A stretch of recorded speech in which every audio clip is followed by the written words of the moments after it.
মানুষ চিনতে ভুল করেছি আমারে জীবনে, নিজের কপাল পুড়ছি নিজেই দোষ দেব কারে।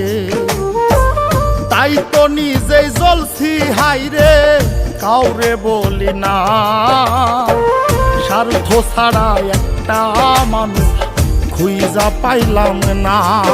আমি স্বার্থ ছাড়া একটা মানুষ খুঁজা পাইলাম না।